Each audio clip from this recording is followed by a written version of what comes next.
Welcome to r/NuclearRevenege, where this man gets revenge on his ex by destroying his life in the best way possible. But very quickly, before we get into the incredible story, I first of all want to update you on my marathon progress and my charity fundraiser. As you can see on screen, we have now raised over £4,000 as a community. That is absolutely insane, and it means that we're now under £1,000 away from our target of £5,000. When I set that, I thought that was a far-fetched dream. Never thought that was possible, but now it looks like it just may be. Just need a few more donations and we're gonna get there. And I also said that if we hit £5,000, then I'll be dressing up in the Karen outfit again for an entire full-length video. That's 20 minutes of Karen costume. Now, as always, with every donation, you get a shout out, and I owe a few of you a shout out. So Adam has donated £2 and says, "Hello, I'm Adam. I'm an 11-year-old boy with low autism, and I'd like to help other kids like me.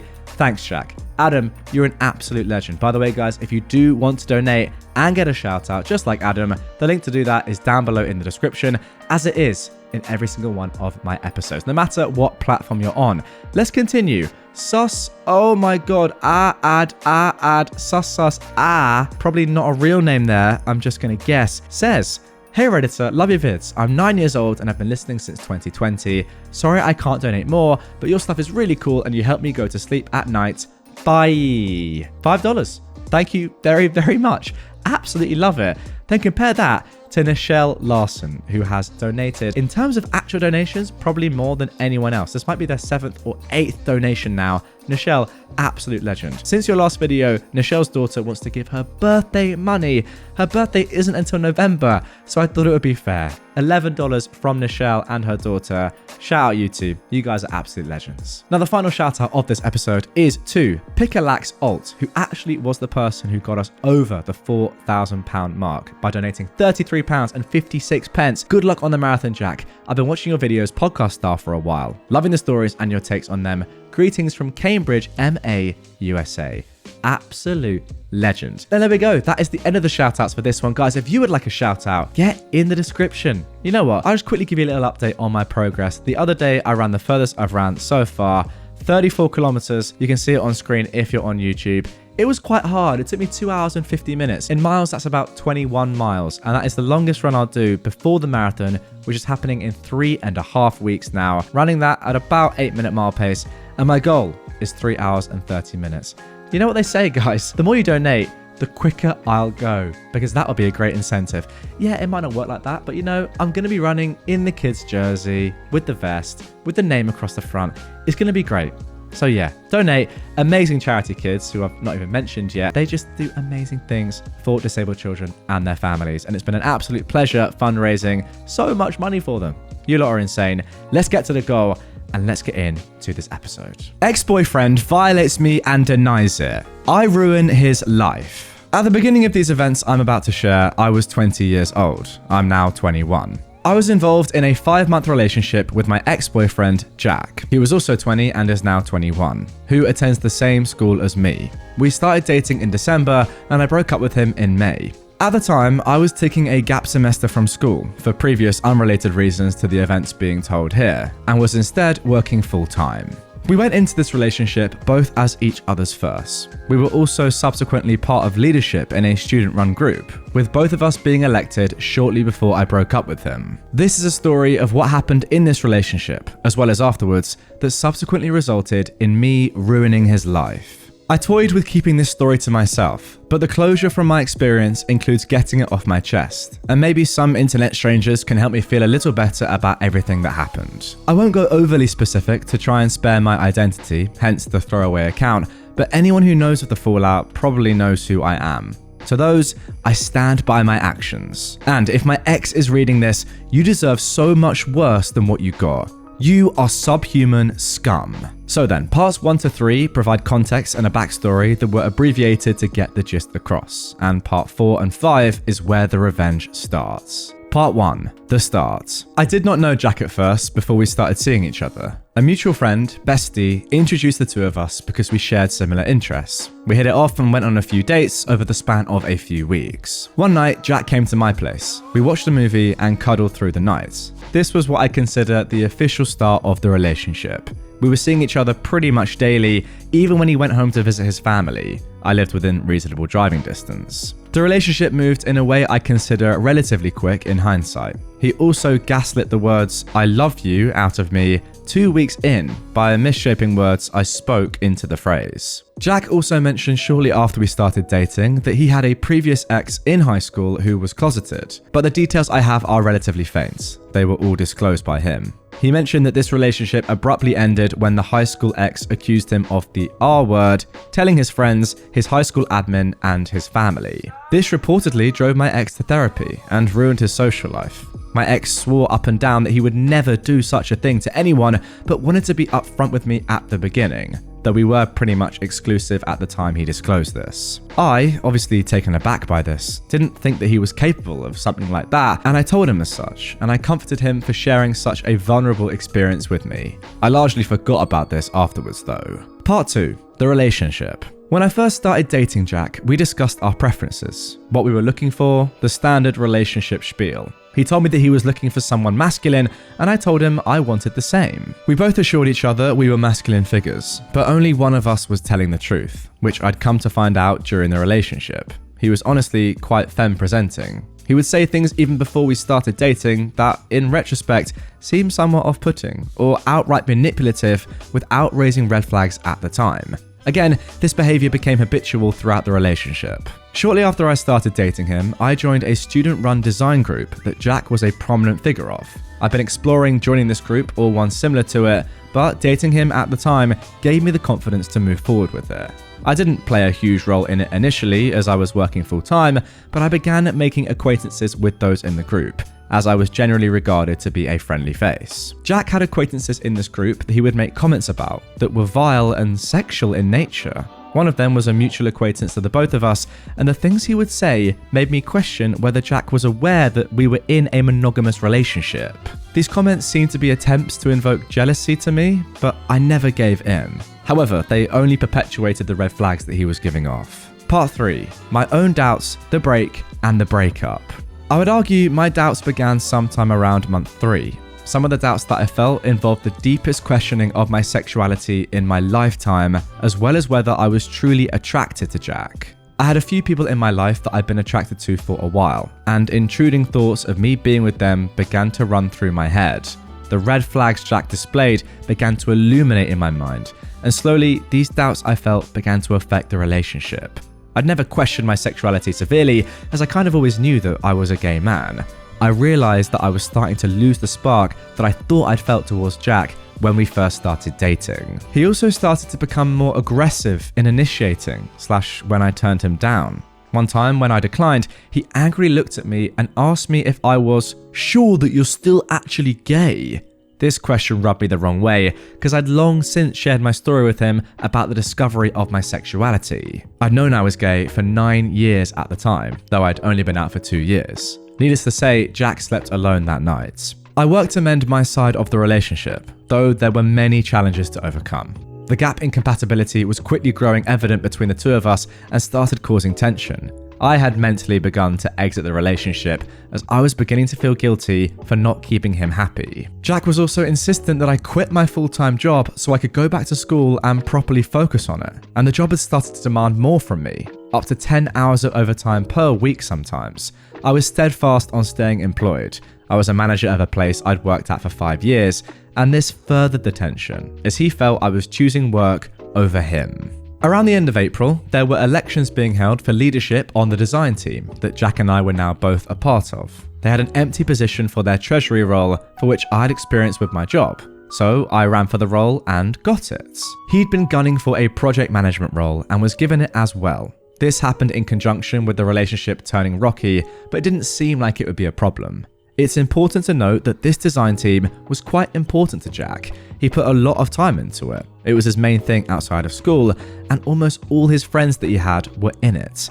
I wanted to make sure that I could help this continue to thrive for him, so I kept trying to mend the relationship, though it was slowly wearing me down. Okay guys, before we get into this next section, I just want to give you all a trigger warning of assault that is about to occur. One morning in early May, as I was sleeping at Jack's apartment, Jack attempted to make a move on me at 3:30 a.m.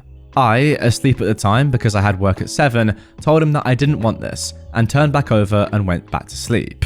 This seemed to stop him, but only temporarily. I stirred again at about 5:30 a.m. because I felt something on me. Jack was now on top of me. I tried to fall back asleep, but he continued, then proceeded to finish on top of me.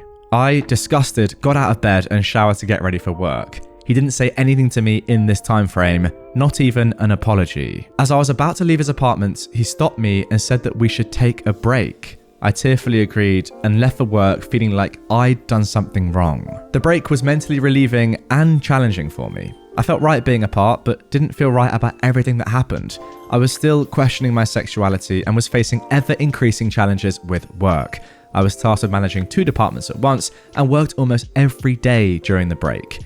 I didn't talk to any of my friends about the break because I felt like I was the one that caused it. A few days later, Jack called me because he couldn't stand not being with you and wanted to be together again.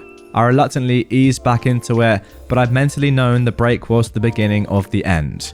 At this point, he'd moved back with his family about 2 hours away for an internship. So this post-break relationship was basically long distance. We talked, and I told him I was going through tough times with work to try and justify my off behavior, and he began texting me sappy daily messages, to which I largely ignored because they felt shallow and only made me feel worse. I responded to some of them and I'd pick up his phone calls, but this was mostly an effort to show that I was still alive and somewhat engaged in the relationship. On a Saturday morning, Jack called me super early and left a voicemail to the tune of an ultimatum, asking whether I was willing to make things work or if he needed to move on. This call was the final straw for me.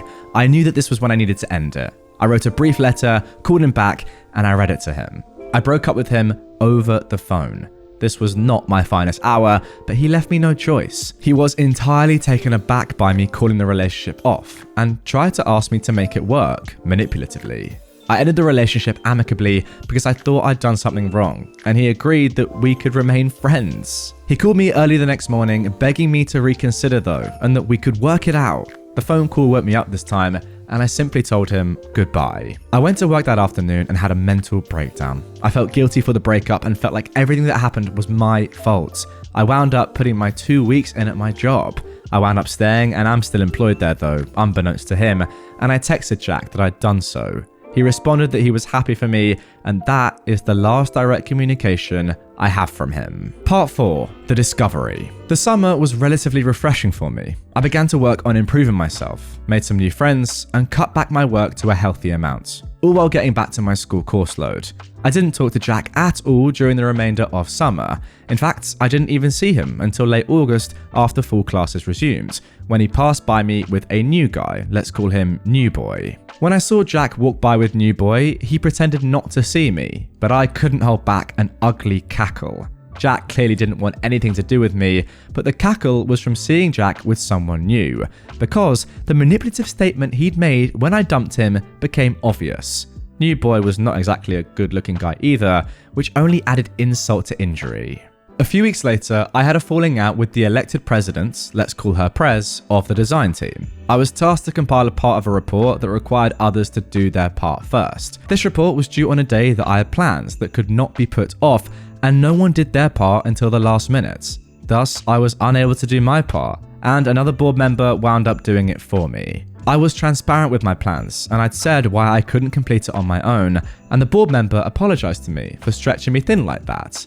The president, however, was angered. She berated me and aggressively doubled down when I tried to justify why I couldn't do my parts. The exchange drove me to nearly rage quit the design team, but I held my head up and instead got to thinking about a path that took the high road.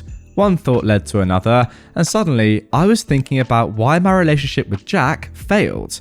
We're supposed to be in correspondence with one another, but he elected to not work with me, which was partly why I couldn't do my task.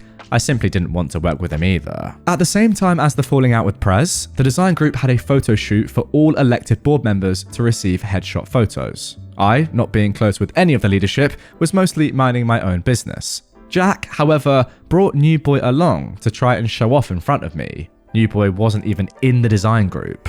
This quickly became evident when they began cuddling directly in front of me. This wound up being a bad call on Jack's part, as it only made me consider further why our relationship had fallen apart. In these thoughts, I thought back to that fateful May morning, and a terrifying realization came across me. The happenings of that morning were textbook SA. In hindsight, I'm shocked I didn't realize it sooner. I realized I was a victim, and it was hard to come to terms with it. I initially diffused it with humor in a weird coping strategy involving denial, but I told some of my closest friends of the discovery so I didn't feel alone. I also pondered how I should handle it moving forward. I also had never returned the 2 things he left in my apartment, his key and a shirt that he really liked, one of his favorites. I threw the key away, he probably had his locks changed, and I wound up burning the shirt. Then the memory of what Jack said to me about his high school ex ran through my head, which I'd initially forgotten. I'd been put in a mental trap that Jack was not capable of sexual misconduct, and this is probably why I'd mentally blocked the realization of me being SA'd for so long. Given what I experienced and based off what he said, I now cannot say that Jack did not R his high school ex, and this terrified me.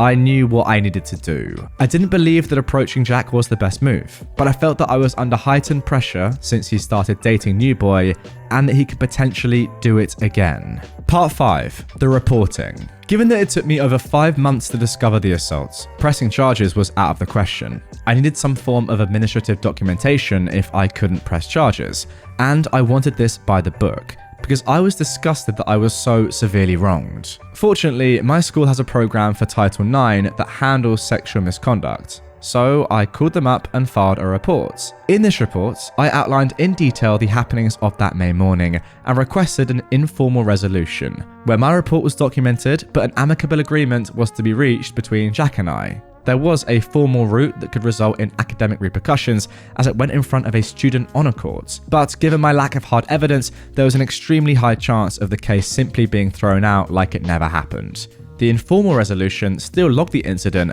just in case anyone were to report him again down the line. The advisor that worked on my case had to be impartial, but he was on my side the entire time and reassured me that I was handling it correctly. In this resolution, I requested that Jack step down from his role in the design group, apologize to me, disclose the happenings to any current and future partners, consider going back to therapy, and be re-educated on the concept of consent. I asked for him to step down as the lack of communication between us in the team was starting to impact my work in the group further, but I knew that it would also be a difficult decision for him to make. This was intentional, as I wanted the consequences of his actions to sting. The latter 4 requests were semi-filler but still had purpose, including covering my bases while staying by the book. The requested apology was so that I could feel some form of closure by him at least acknowledging he did wrong. The disclosure of the happenings was borderline intended to be a homewrecker for his new relationship, but also this is a reasonable thing to disclose to your partner. The therapy request was a low blow, since he claimed he had to go before, but a genuine ask, and the consent education was a dire plea.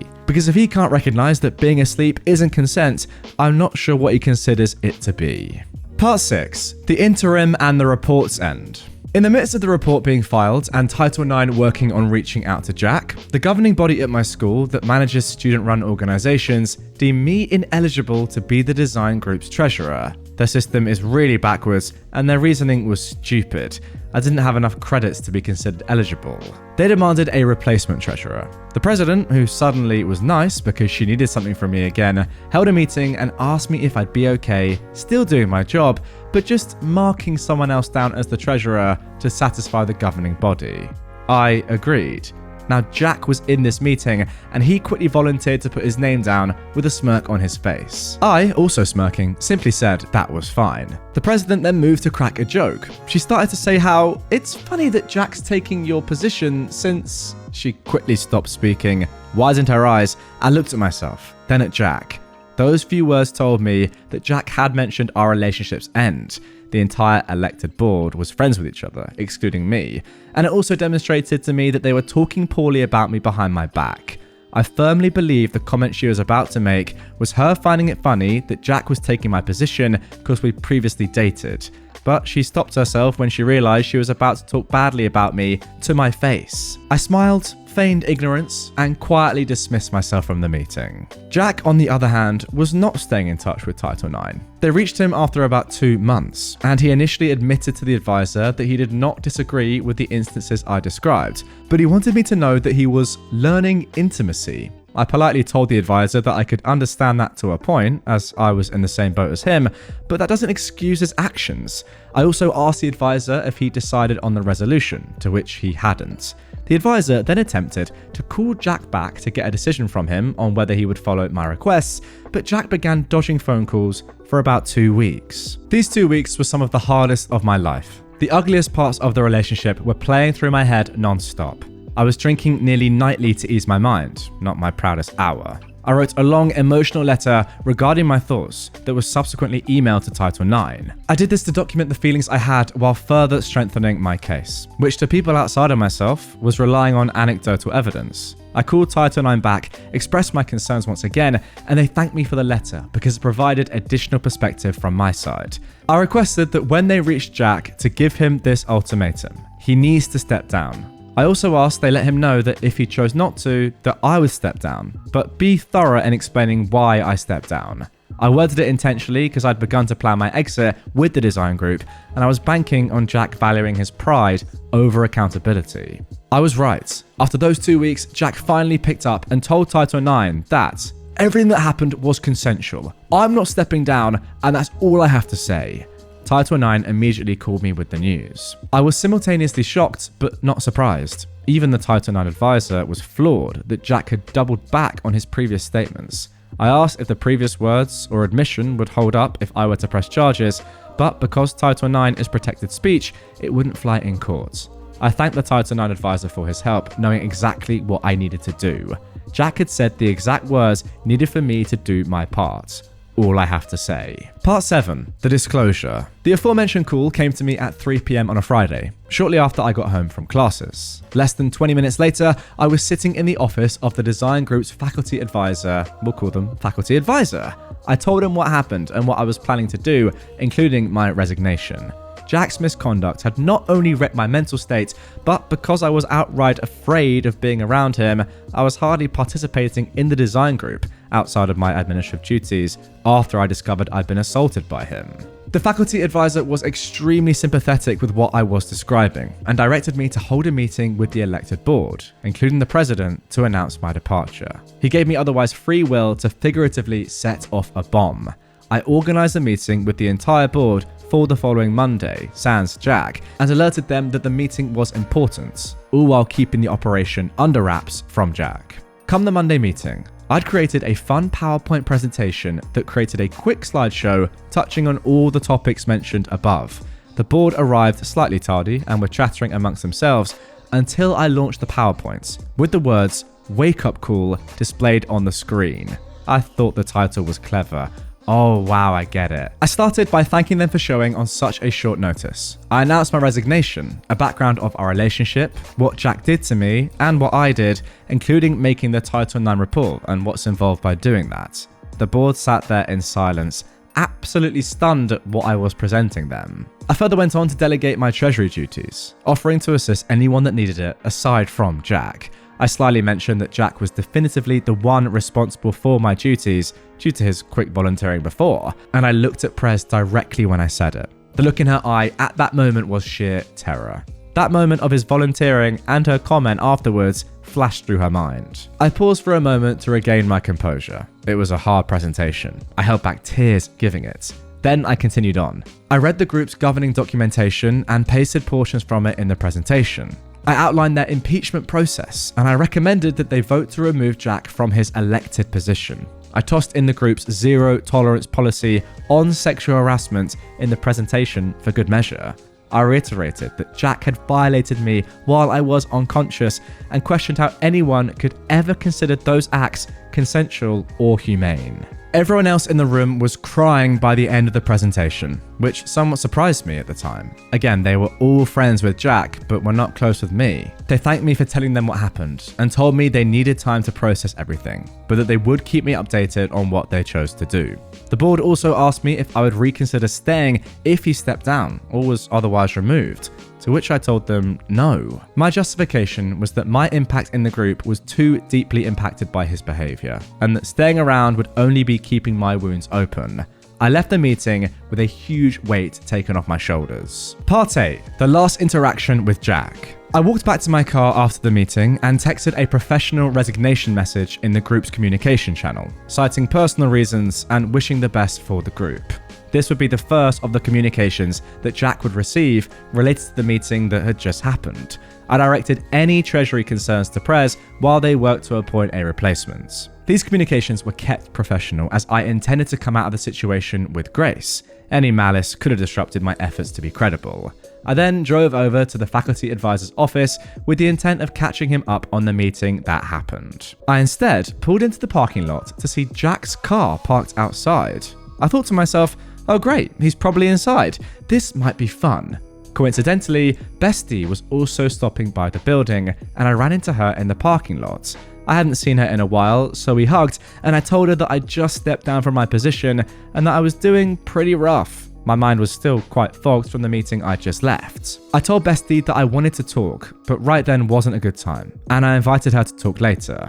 She was entirely unaware of the happenings between Jack and I. She knew we broke up, but not why. As I turned to move inside, I saw Jack sitting inside his car, and I realized exactly what had just happened. From his perspective, he thought he dodged the Title IX bullets. He just saw me hug Bestie, our mutual friend, and had likely been reading the resignation message I had sent. Furthermore, I was going into the building where the design group runs out of, which was, not proudly, a relatively rare sight. To top it all off, his phone was also likely blowing up from the elected board calling and messaging him to figure out what was going on. The faculty advisor wasn't in his office when I dropped by, so I messaged him an update of what happened, and I sat inside for a minute to collect myself after everything that had just gone on. I then walked past Jack's car to get back to mine, ignoring his presence, and I left. I couldn't imagine what Jack was feeling at that moment, though it was likely some combination of terror and shock. Selfishly, it made me feel good. Part 9. The Fallout. The following day, the rest of the elected board reached out to me, mostly individually, to express their sympathy and check in with me. I'd kept what happened to about 8 pertinent individuals in order to not paint the entire group in a bad light. I still wasn't sure if the group was going to follow through with the request that I made to remove him, or if they even believed me. Well, it turns out they did. That evening, I received a notification from the elected board's group chat, as well as the group's general chat, with a message that tagged everyone from Jack, stating that he was resigning immediately upon facing immediate removal. He name-dropped me in that message and stated that I'd made false allegations that were investigated by the school and dropped. They weren't dropped. Title IX doesn't simply get dropped. He also claimed that he sought legal representation for the claims. None of what I did was illegal, so I call BS here, and he stated that he was disappointed by his friends. He spun it as them choosing false claims over their friendship.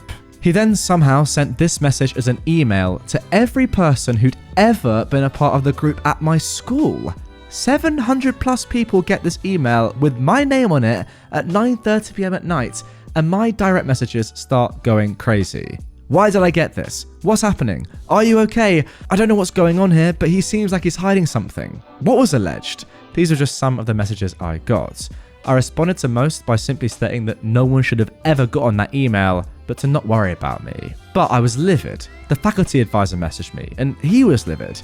The entire elected board was livid and in shock that he'd just sent that message. I messaged the faculty advisor to meet the following morning so he could catch me up on the internal fallout that I'd missed. Turns out, the elected board immediately reached out to Jack and said that he needed to resign or face immediate removal. Jack threw a tantrum and sent out that message, which he felt vindicated himself from any wrongdoing. The message made the board even more convinced that they made the right decision because they thought Jack was hiding something with the defensive tone he held in the email. In this meeting, the faculty advisor also confided in me that Jack was banned from the lab space because of that email, which was extremely unprofessional and painted the entire group in a bad light. He name-dropped the group in the email as well.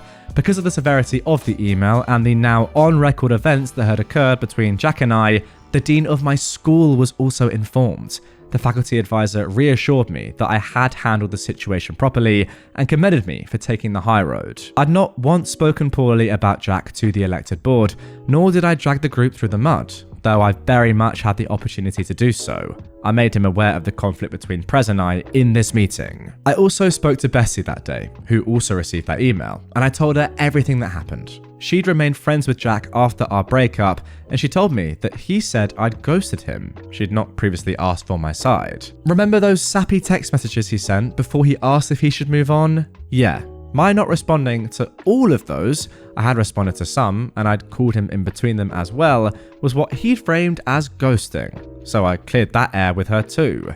She was absolutely floored he could do such a thing, but we reconciled over many questionable behaviours that he displayed throughout my relationship and, independently, her friendship with him. And finally, part 10, the wrap-up. With these events, I would say that I received my closure, or at least as close to closure as one can get in this type of situation. I don't think that Jack believes he's done anything wrong, but honestly, I'm okay with that. I simply stated what happened, and it caused a daisy chain of reactions that culminated in Jack losing almost every single one of his friends, as the heavy majority are in the group and were made aware of what happened, alongside his passion, which was the design group, and the space that he used to spend most of his free hours, in the group's lab.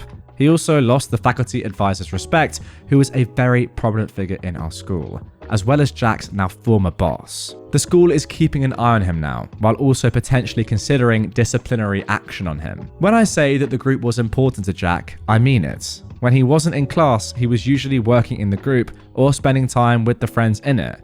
I don't know what he's doing now, and honestly, I don't care. I don't see him around anymore. Now, remember New Boy? Well, allegedly, Jack was still together with him at the time I gave the PowerPoint. To keep my stance of being professional through my actions, I'm not going to dig around to find out if that was the case.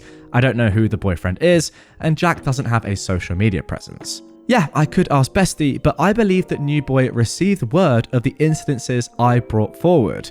I suspect that Jack may be single as a result. Regarding the high school ex, I do not know who he is either, or if he even existed. This could have been a really screwed up lie that Jack made though. I made my decision to report Jack in the first place by going off the assumption that what Jack told me was the truth, that there were previous allegations made. I gave him the opportunity to take accountability for his actions, but he instead chose his pride and ruined his life in the process. As I initially stated in the beginning, Jack deserves so much worse for what he did to me, and most of the karma he received was due to his own pride-sparing actions. I would have sent him to jail if I could have, but the evidence I held would not be strong enough to put him there.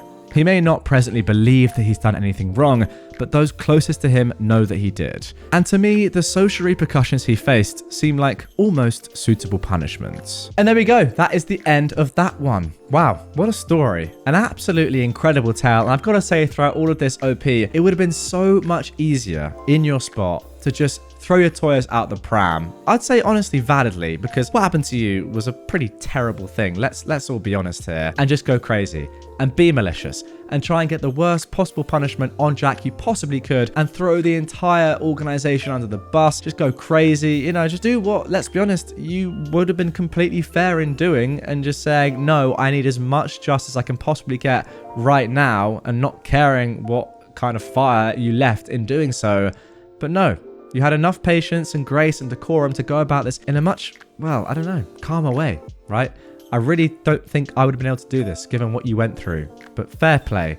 Being able to say, you know what, I could go crazy here, but I'm going to settle and do things the right way and just calm down and not ruin lives of people that don't deserve it, but just focus on Jack and ultimately let him cause his own demise, because that's really what he did. I just want to mention one thing that you said at the end though, which I thought was interesting. You said you made your decision to report Jack in the first place by going off the assumption that what he told you was the truth, that there were previous allegations made. Now, fair enough, the fact that there were previous allegations obviously makes this guy more concerning, but there don't have to be previous allegations for you to report somebody who has done that to you. Yeah, The fact of the matter is that if other people are saying this, then of course it is more likely that it's happened in the past. But the fact of the matter is, it happened to you, and therefore report it as much as you want. Anyway, guys, that is going to do it for this one. Really hope you enjoyed it. An absolutely wonderful tale there. I got to say, very well written.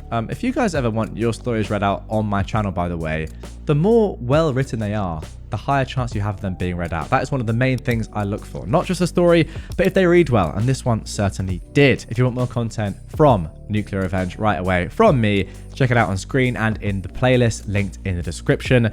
If you're new to my channel, follow, subscribe, hit the notification bell so you get notified whenever I post, and I will see you all tomorrow with a brand new episode.